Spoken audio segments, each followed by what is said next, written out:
Très bien, les choses tournent encore très très bien pour les Congolais. D'ici, quand les Congolais bazwami, Bambouete Belé. Merci, bonjour, bonsoir, Bandeko Balandi. Et surtout, bienvenue à ce premier numéro du magazine Bimba Bileja, le rendez-vous des Congolais. Match bien. Match très bien. Kagame et Kabila avaient banni les sources. C'est pour la troisième fois. Cette fois-ci, en tout cas, Bakobo Mana. Pour cette fois-ci, et Sili. Kagame commence à interdire à Kabila et toute sa bande de mener les activités politiques, je ne sais pas moi si c'est politique, tout ça sur les sols rwandais. Alors que Kanombe, Rwengeri, Rubavu, Gisenyi, c'était des cités de prédilection. Et pas Iwapi Kabila, Azouaki, ba privilège, Yakosala Kabaréunion na etongo midi pourquoi? L'homme t'a maintenant la main vers Ruto qui rejette à son tour. Je ne sais pas. Ce qui makambo surtout ba palpitation, ba dérangement comme côté là bango et botami nengenine. C'est à cause de l'accord qui doit bientôt être signé, accord de paix entre le Rwanda et la République démocratique du Congo. Ezali à cause ya oyo Kabila ebisaki Kagame mais Kagame aboya ki kosalela yango ou bien eza ndenge bandeko balandi dossier Mutamba empoisonné point d'interrogation nini ekomeli Firmin Mvonde lelo da kota na kati ya masolo bandeko balandi. Bonjour encore une fois de plus, bonsoir. Avant de démarrer ces deux sujets, bon, par rapport à ma question, ma préoccupation, ma commentaire, je dois encore éclairer la lanterne pour couper sa opinion, une lumière sur la situation sécuritaire au Lualaba. Oyo, et comme elle a qui président Mkoloma Lobby, et Zalaki Nini, ce qui président mais cortège nae, son cortège nae mais entourage nae en fait. Dans le Bélaki Makamongo Lobby, Bolanda qui est monsieur Ototiaki, Raiboutou Makas, 0 heure, donc je crois que les noms européens s'appellent moi lumière mouké, mais ils appellent à Magamusu ces autres élébiso awa. Toujours dans Katia là-bas. Maman Fifi Masuka, Bambo Tebele place aux Zouami, na okote pa na yo mamouké, bande golola batu, Bambo Tebele. Na ozongi la prochainement, selon Badema Nabino sur situation ya Congo central. Na tigité, na ibisabino keno na sala ki Congo central mobimba. En commençant d'abord par Kasangulu, na matali pe mambo banzela na lobeli nyonso ezali Kasangulu Kisanto nazalaki partout Sonabata Kimpese tozalaki wana wapi lisusu Mbanzangungu dossier ya Rwandais tout ça Kimpese dossier ya ba supermarché tozalaki Kolofuma tozalaki Matadi en tout cas presque partout là. Partout là. Kalamingi te bana grand bande ndoboze le biso. Tozo ya kota na bangombe wana. Bagomi na santé neni, bagomi na niveau ni. Mai ndombe, nazo ya rivière nanga na kala fort. Nazo ya mai ndombe, mai mafika, mai moko mwindu. Bande Kobalandi. Awa na tongo premier programme commence avec cette très bonne nouvelle. Yabiso ezala nouvelle soto eki keno babebani. Ezali, bonne nouvelle pour Nabiso. Quand il y a le désaccord entre les rebelles, le peuple se réjouit. Les terroristes, tango bazo potana, entre bangona bango biso tozo sepela.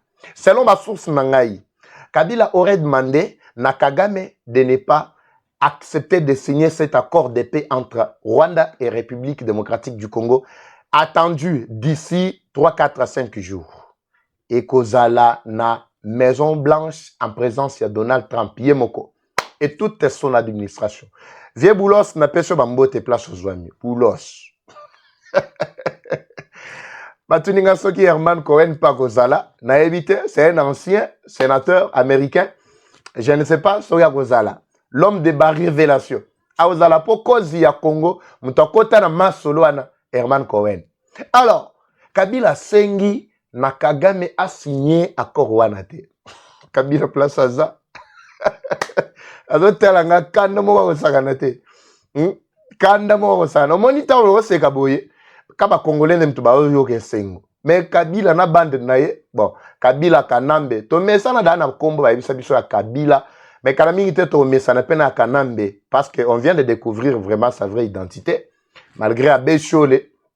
ameki kosala pe mise au point, mais la mise au point na yo ki eloko ata moko te. Il n'a contredit plutôt en rien que di nani oyo enganyeo Bembas mena Bemba qui peut me contredire à toi. Alors c'est pratiquement impossible. Je dois revenir encore en passant sur cette question là. Il y a des choses baigno ça sali mise au point mais à quitter. Alors Nagatia Masolo na tu webi sabino que Kabila Sengaki na Kagame a signé accord. Pourquoi? Parce que ba entente na bango nan ba salili yangote. Il y a un problème d'abord. Le problème premièrement, il y a oyo ba accord ba salaki entre mouvement terroriste, il y a ba M23 na Kagame, gouvernement rwandais. Ce n'est pas Kagame en tant qu'individu, non, avec le gouvernement rwandais. Parce que l'argent qui devrait plutôt être versé au Rwanda, c'est pour le compte, il y a le gouvernement rwandais.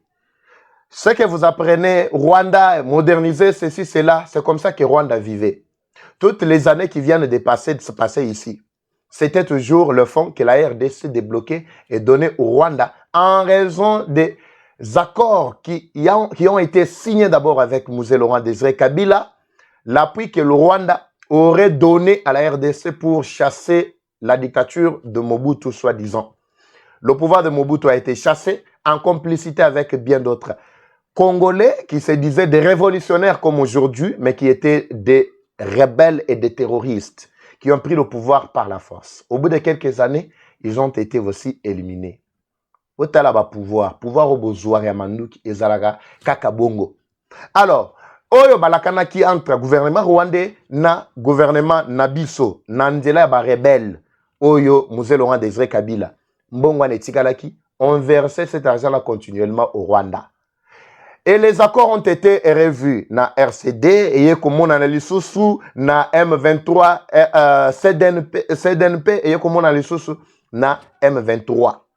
Simana yango ba tiré conclusion que RDC banda ko verser autant de millions na Rwanda. C'est ce qui a fait Rwanda zo se développer mais koto yo tozo tika la kaka na kati bulu yeke. Pourquoi? Parce que Rwanda avait réussi ya ko imposer son agent ya armée naie à la tête du pays.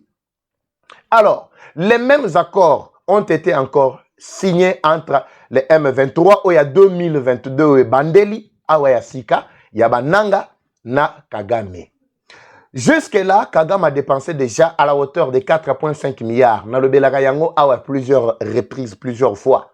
C'est maintenant cet argent-là que Rwanda avait commencé à réclamer depuis un certain moment, quand il a vu que, avec l'allure où allaient les choses, Tshisekedi était vainqueur dans cette guerre. Rwanda était obligé de récupérer tout son argent. Oyo apesaki na Kabila. Kabila sikoyo ba congoliser mouvement na bango, il y a M23. Kagame déjà sommé à retirer troupes naye, ba pesi mbongo naye a retiré ba troupes naye. C'est tout ce qu'il attendait. Mais Kabila ne voulait pas que les choses accélèrent de cette manière-là. Rwanda a boy ko récupérer ba troupes naye, azo réclamer mbongo naye, bazo pesa été. Kabila lobby to évaluer na musalo et salemi pour mission na biso ezalaki boko matina Kinshasa. Bokendeti ba Kisangani, bokendeti ba Grand Qatar. Mais jusque là, vous êtes bloqué rien qu'à cause ya ba wazalendo obozo mona oyo. Bloqué rien qu'à cause ya batu oyo. Alors, moi je ne saurais pas kobinisa mbongo kofuta bino. C'est bozo zelato kendeti na suka. Kagame alobi non. A tozo loba même puissance mondiale ba somenga ba lobi na longola ba troupe na ngai. Ba organisation nyonso ya Afrique mobimba ba telemelinga bisika nyonso nazo tambola Tshisekedi nakaikwamba nakati ba discussion na bango ngai te nakati ba discussion na bango Kagame alobi na mwasi na ye wana kaikwamba makambo yo Tshisekedi yo pardon Félix pardon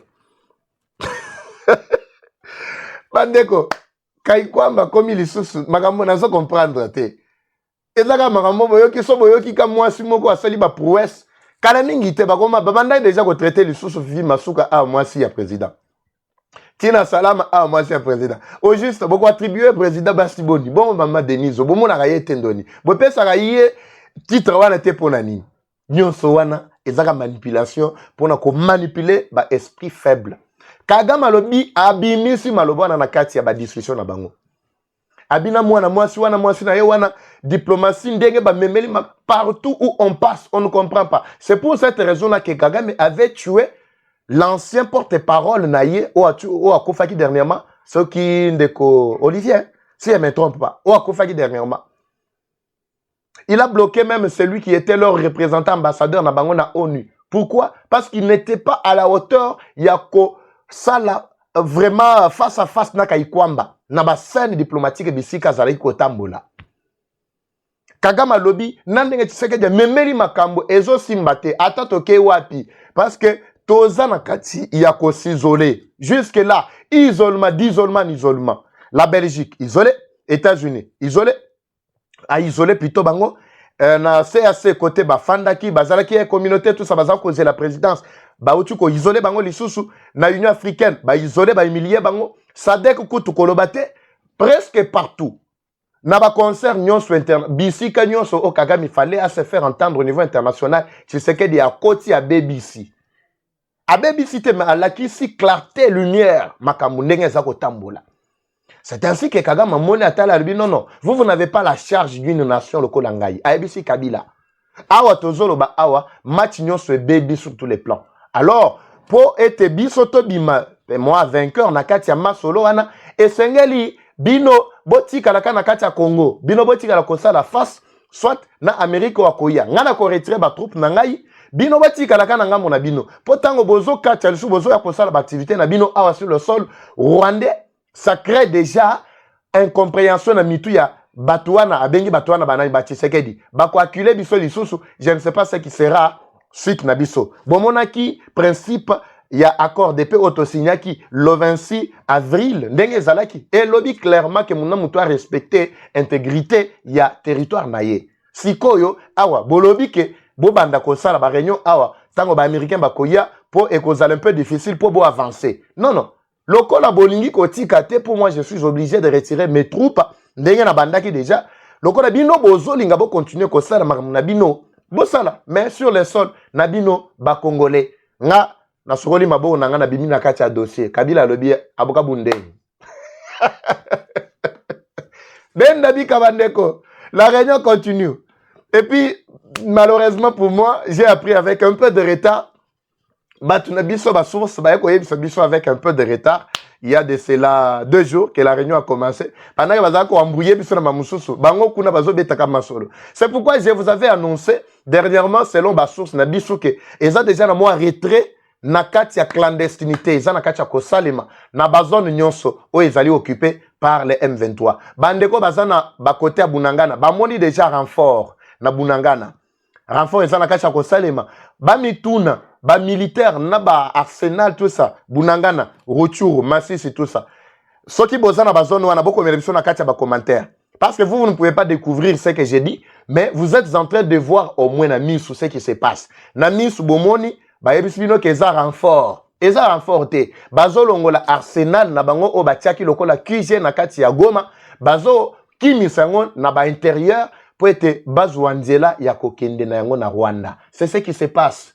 So bomoni ba militaire bomoni ba kamaz ebele zali ko tambola bosa biso na kati si na kati ba commentaire bino ba eboza na ba zone wana parce que vous avez vu ce que j'ai dit ici je vous éclaire je vous donne plutôt j'éclaire plutôt la lanterne alors koye bisabino ke na bisika wana bato bozo mona mituka ba militaire nyonso ba ko tambola koleka wana baza déjà na kati ya kokima Goma progressivement tibo rosutuka na tongo boye bayombe bakimi tobenga ba muyom bakimi batiki terrain alors benda bika salemi Kabila lobi niati biso apito koya kotikana na Congo mais Amérique lobi azoya siko ko déloger biso na force en même temps ozo récupérer déjà arsenal na bino yo en tant que Rwanda tout ça sous prétexte que olingi sous ba problème te siko ba accord to signaki mongo pe ezate potozon xela bino dilemme jusque là nazoye bate soki bako conclure match yango ndenge ni etali bango biso tozana kati te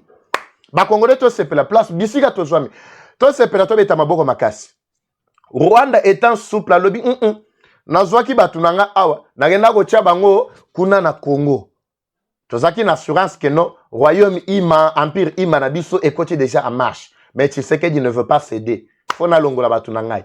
Batu wana o bayaki, ba transplanter ki bango na kati ya mabele, nde ba wana, bomoni baza na kati ya kozonga wana. Depuis lobby na ebisa bino na tiela bino image wana. 146 familles rwandaises réfugiées. Depuis lobby, bango wana baza na kati ya kozonga.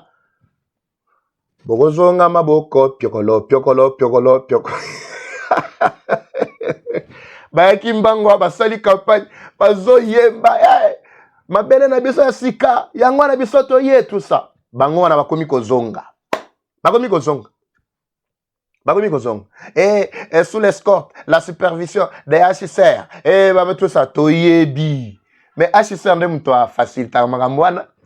Makamwana kozongi sabatu. Bango na bakomi kozonga. Bakomi kozonga. Babus ezali kokota tongo midi pourquoi? Babus ezokota yango wana, ezokota na ville ya Goma à l'aise. Babus yango wana. Ekoti tala dizaine ya babus. Pia. Kagama lobi batunanga nyonso bazonga. Bazonga naboyi nanga ba problème.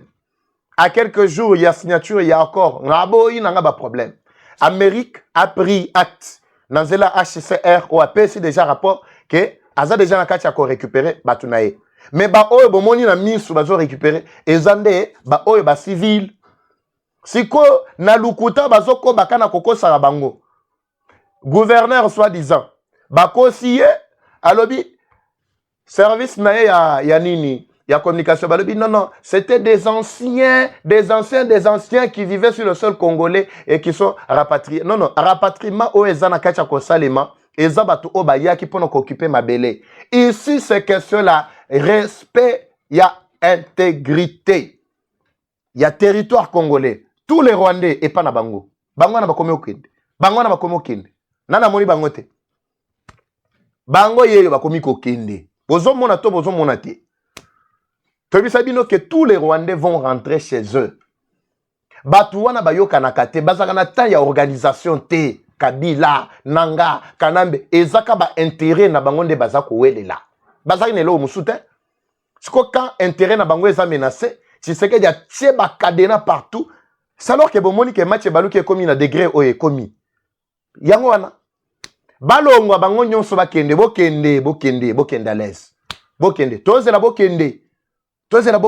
En même temps ba militaire, jamais ba ko libérer ba militaire, ba ko bimsa ba militaire au vu au su de tout le monde boyete. C'est ça que vous êtes en train de voir. Bango wana. Bandeko baladi. Donc match ezabien tozotala ndenge ba Rwandais baza na kati ya kozonga déjà. Et ça les sengo pour na ba Congolais banso ba baza na kati ya kolanda biso. Boye ba ke suka na bango nde yango wana. Tozoleka na deuxième point bandeko balandi o etali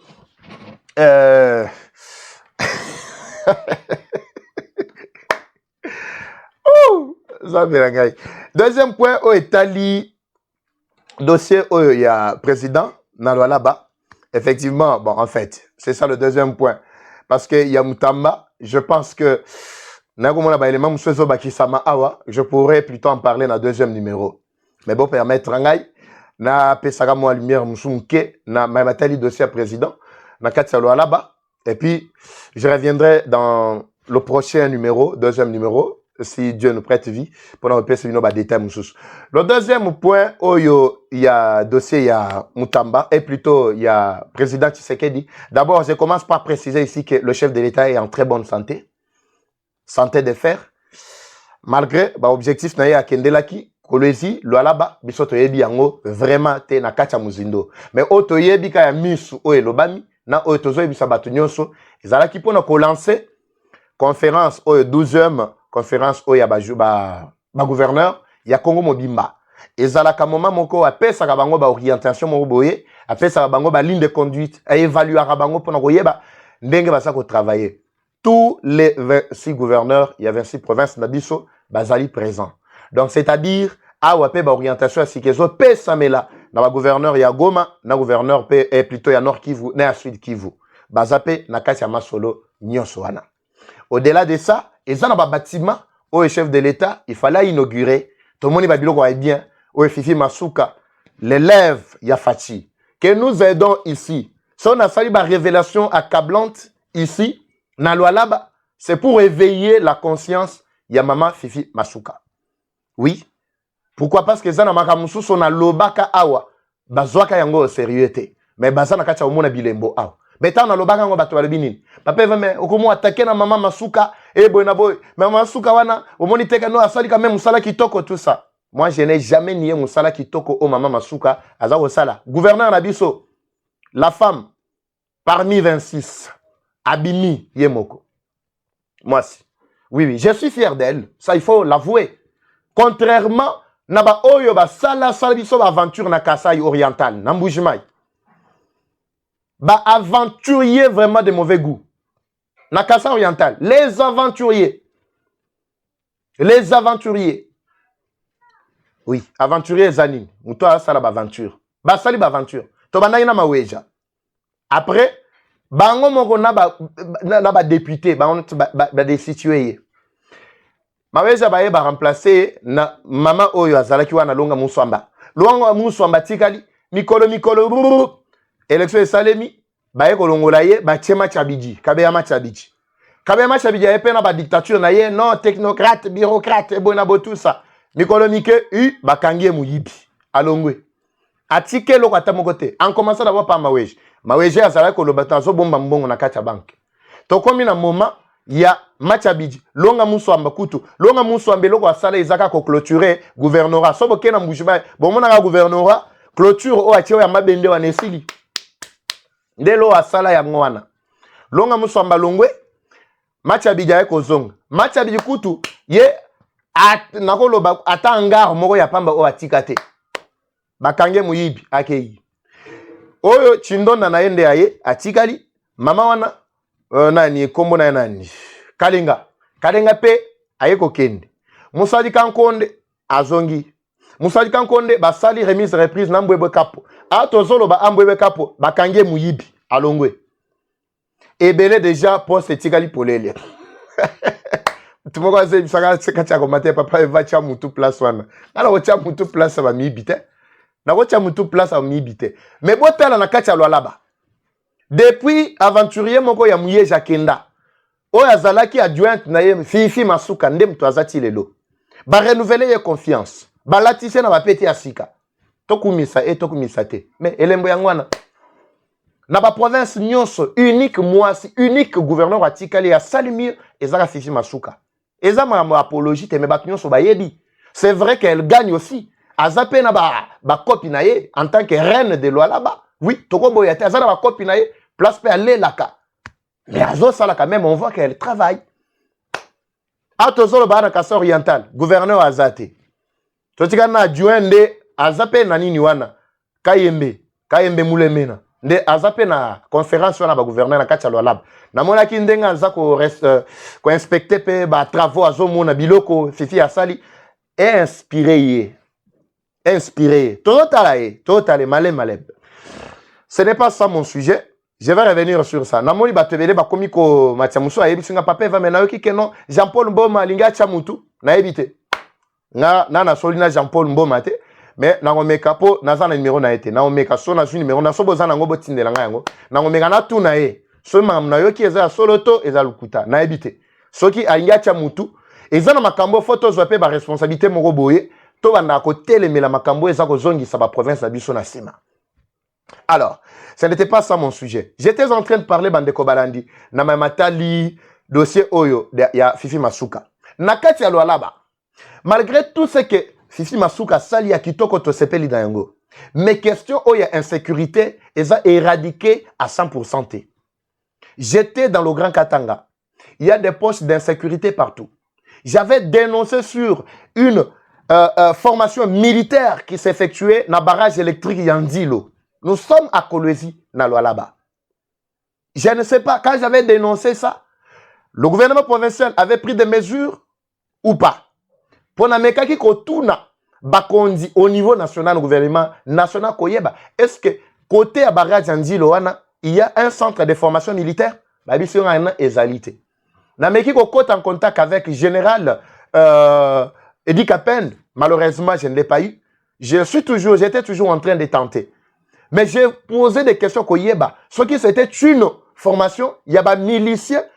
Ndenge toyo kaka R moko na Kingavoa et à l'époque ya Kabunda bazala ko former ba miliciens et milice moko la muki côté Songolo Pakala ou bien c'était une formation appropriée et reconnue par le gouvernement officiellement qui est place au ba formaka ba militaire bazola kisabango comment komanye manduki comment kobeta comment kokota toute une formation militaire. J'étais là. J'ai inspecté mieux son ngai monaki. Botu nanga ba preuve ezanga moko.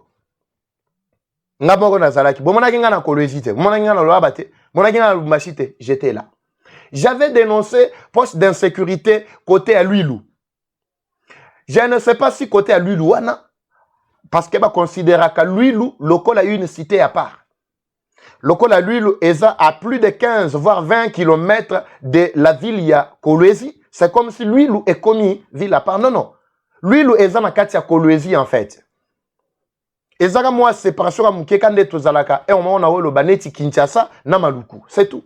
Alors, on avait vu également des mouvements suspects côté wana.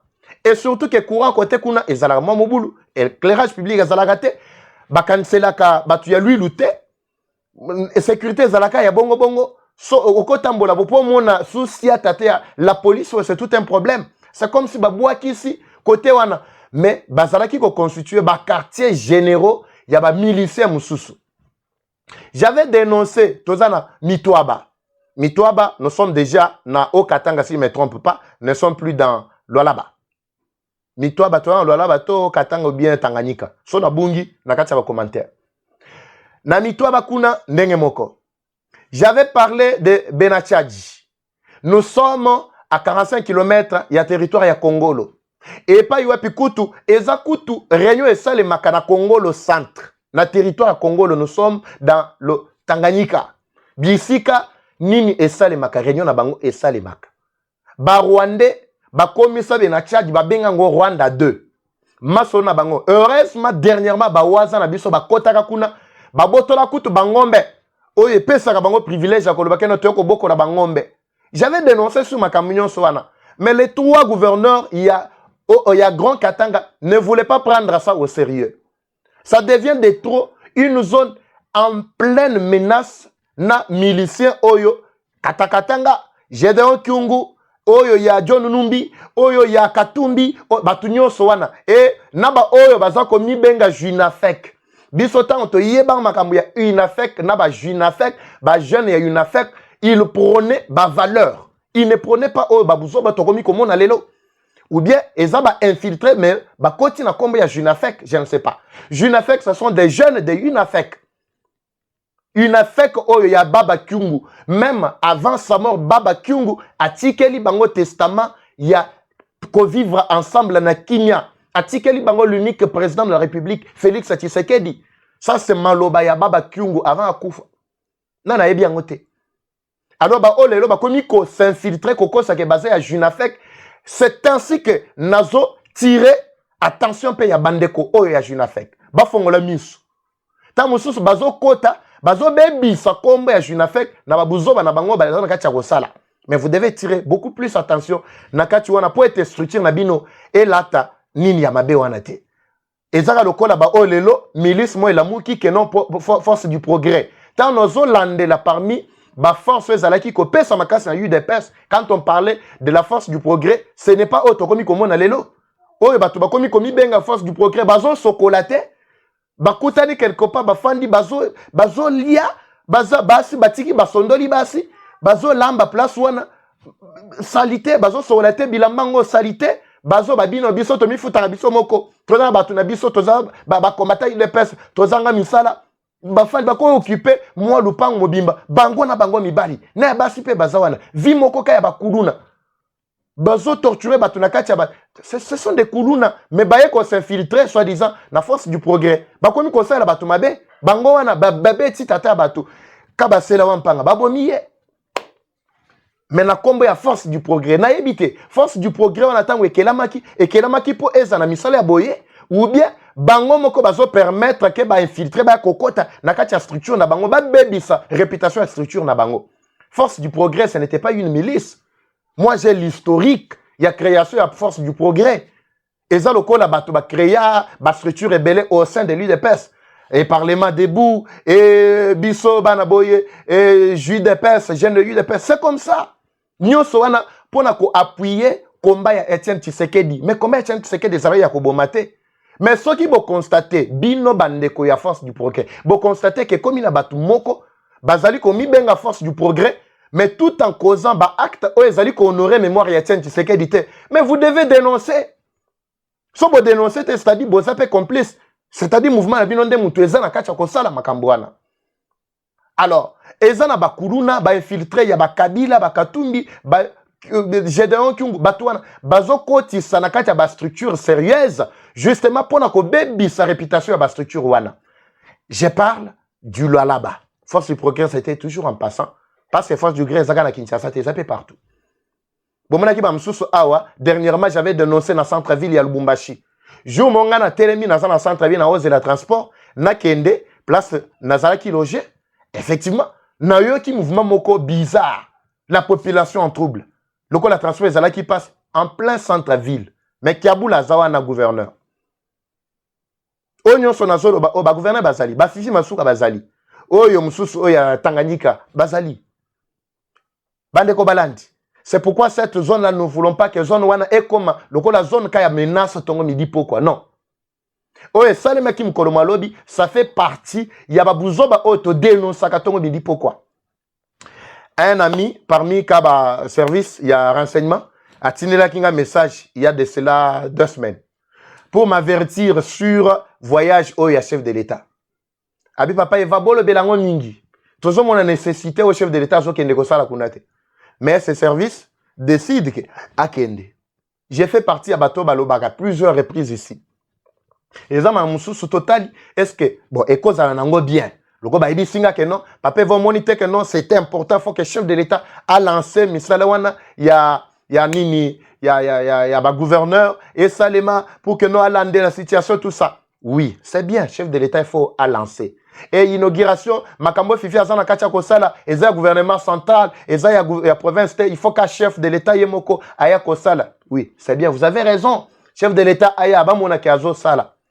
C'est ça, vous avez raison. Mais par rapport au contexte, est-ce que vous jugez que c'était opportun pour que le chef de l'État se déplace à Ka? Il ne peut pas avoir des délégués. Premier ministre Oyo, Moussa Naye, Nini. Boy Sanga, Moussa Naye, Ezakani. Nous sentons qu'à un certain moment, na confondaka. Na mona Kaikwamba la première ministre.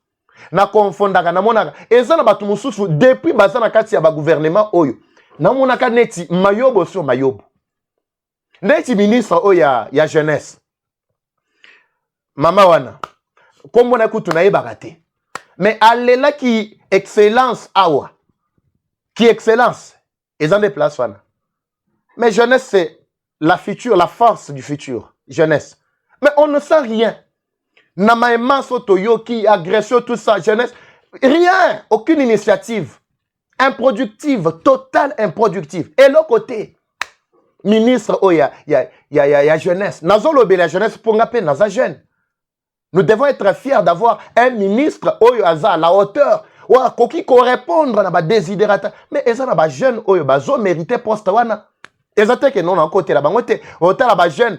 Botala mutamba awa jeune tangwa koti mais ba jeune awa zebele ba carbone beni oyo o azalaki oya filimi oyo mais carbone beni il pouvait faire mieux que ça botio betiaka mutune loko la carbone beni bo PC ministère ya jeunesse na lobite que no asenga ngoto pe nazo beta maso po PC yango non nazo pesa ka exemple botala mobilité botala énergie carbone beni azalaka nango botala ndenge azalaka mingi na ba jeune formation mangamutu.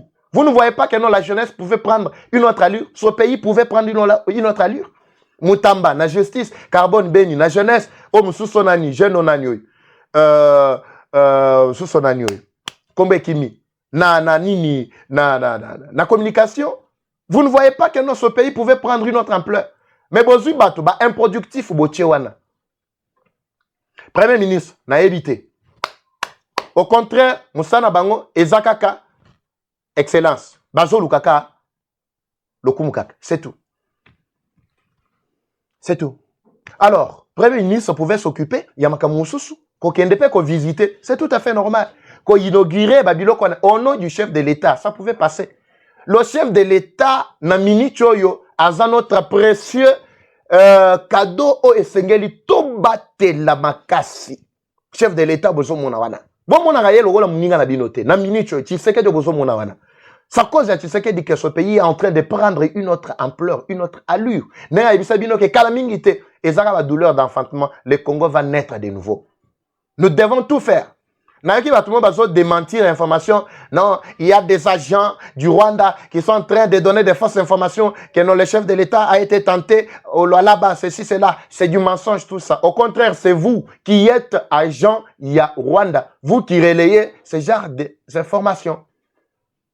Binonde mutu, bozana kacha ko jouer carte ya Rwanda.